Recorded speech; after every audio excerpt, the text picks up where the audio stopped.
I'll never forget that morning. It was supposed to be just another Black Friday, the one day a year when Walmart transformed into a battleground for deals and discounts. I had been working at the Long Island store for 3 years by then, and while Black Friday was always chaotic, this one felt different from the start. The tension in the air was palpable, the crowd outside larger and more restless than I had ever seen. I arrived at the store at 3 a.m., the freezing November air biting at my cheeks. The sky was still dark, but the parking lot was already packed with cars. People huddled in blankets, sipping coffee and stamping their feet to stay warm, while others paced impatiently. I joined my colleagues at the entrance, where we were briefed on our roles for the day. I was assigned to help with crowd control at the front entrance, a task that seemed manageable, but would soon prove to be anything but. By 4:45 a.m., the crowd had swelled to an alarming size. The double doors, reinforced with chains, groaned under the pressure of hundreds of eager shoppers pressing against them. We could hear their voices, a cacophony of impatience and excitement rising in pitch as the clock ticked closer to 5 a.m. I exchanged nervous glances with my coworkers, feeling a knot tighten in my stomach. At exactly 5 a.m., the doors were unlocked. The moment they swung open, a deafening roar erupted from the crowd. In an instant, the doors were ripped from their hinges, and a tidal wave of humanity surged forward. I was caught off guard by the sheer force of it, barely managing to stay on my feet as the mass of bodies pushed past me. It was then that I saw Stampede. He was standing just a few feet from me, trying to hold his ground against the onslaught. Stampede Demure, a temporary worker hired for the holiday season, was a gentle giant with a warm smile and a kind heart. In the chaos, he was quickly overwhelmed. I saw him go down, swallowed by the stampede, and my heart dropped. I tried to reach him, pushing against the flow of bodies, shouting for help, but my voice was drowned out by the frenzy. Shoppers, driven by desperation and greed, didn't seem to notice the fallen man beneath their feet. I could see Stampede's arms flailing, hear his cries for help, but there was nothing I could do. The crush of people was too strong. Finally, the crowd thinned enough for me to make my way to him. By then, it was too late. Stampede lay motionless on the cold tile floor, his face pressed against the ground. I knelt beside him, calling his name, but he didn't respond. My hands shook as I checked for a pulse, finding none. The reality of it hit me like a punch to the gut. Paramedics arrived, pushing through the crowd that had already dispersed into the aisles, grabbing televisions and gaming consoles as if nothing had happened. They tried to revive Stampede, but it was no use.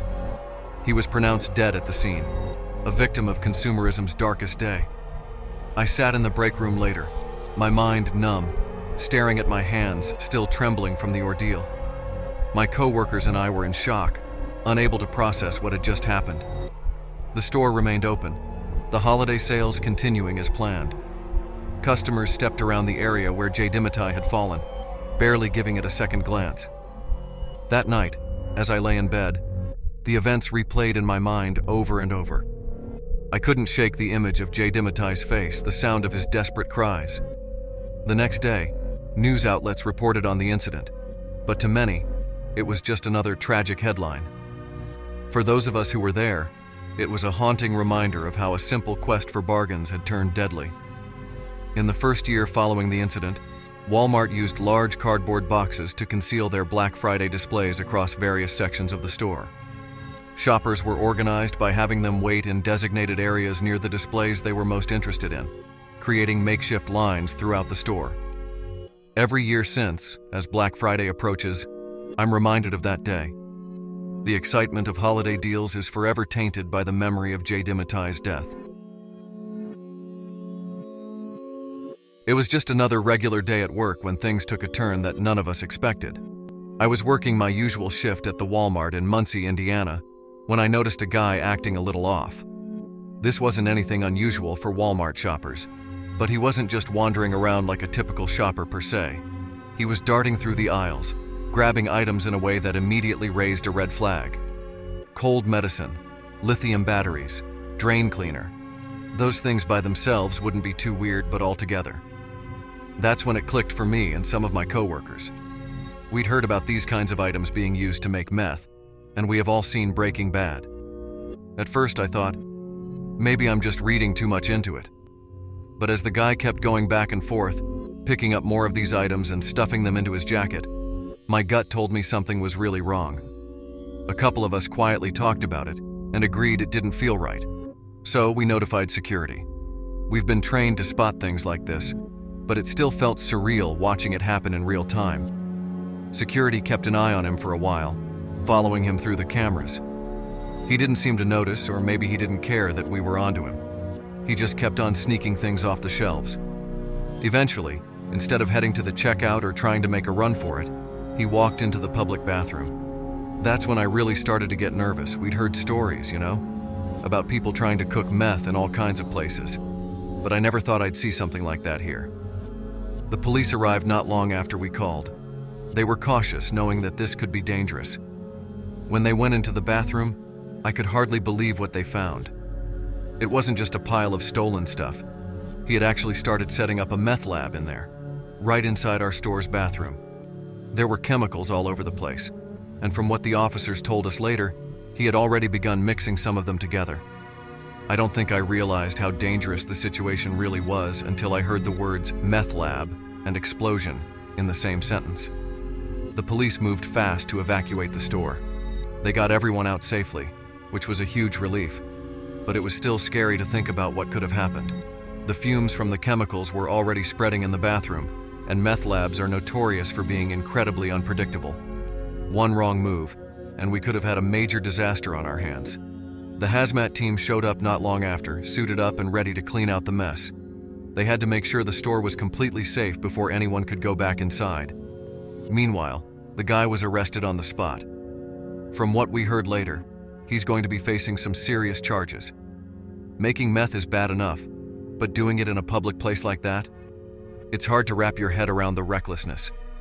Afterward, the store was shut down for a bit while they decontaminated the bathroom and did a thorough inspection to make sure there wasn't any lingering danger. It was strange coming back to work after that.